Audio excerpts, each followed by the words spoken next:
Last night was a delight. I got to see JD Vance in full form last night, and boy, was it a sight to see. My name is Gary Lamb, by the way, for those of you who do not know who I am.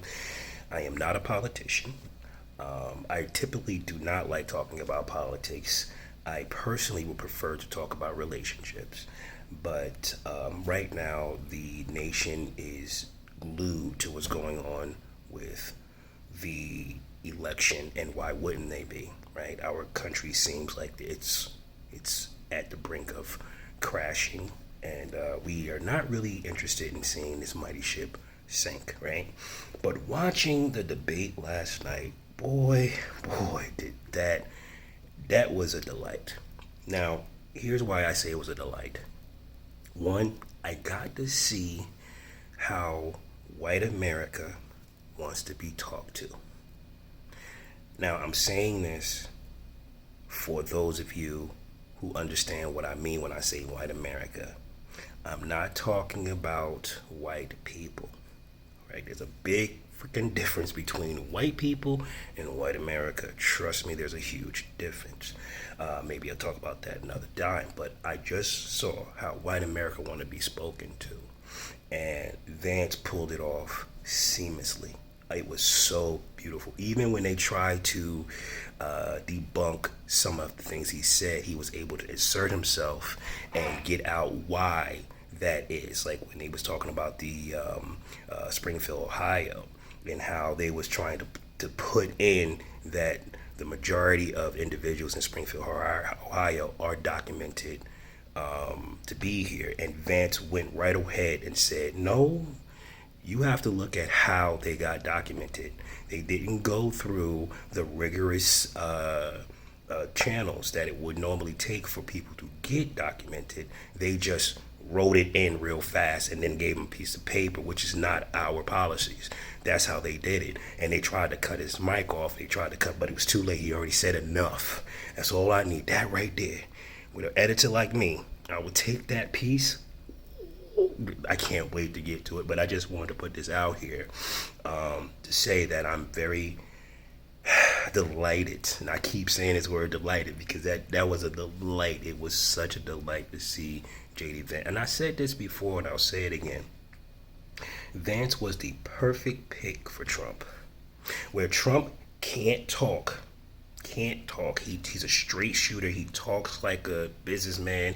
He gets straight down to the nitty gritty. He doesn't use all these big old crazy words, which is why a lot of individuals that are less fortunate, also known as impoverished people, we didn't get the luxury of going to these high level schools that will teach us these type of words, and because we work 40 to 60 hours a week, we barely have enough juice to function to come home to deal with our children, let alone learn a book of law and learn a book of words. That's not saying that you can't do it. I'm just saying that is a hindrance. It's not an excuse, it's a hindrance. Because I've seen a lot of people do it. It's just that the vast majority of people have a hard time getting that done. But that's another video for another day. To see a man like Vance come right behind Trump and speak the way he spoke, to debate in the way that he debated. I mean, man had class. The man was compassionate. The man had integrity. When he's I made mistakes. And I'm here to correct. This is what I'm talking about with a man of integrity. And I said this in another video. I said a man that has integrity is a dangerous man. Because what? Because, well, you said this. Yeah, I did say that. And I was mistaken.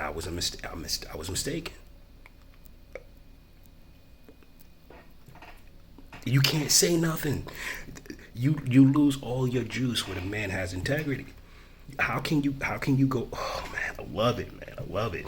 I even got a list of stuff that he did, you know what I'm saying? He asserted himself when the mediators tried to throw in one of those curveballs.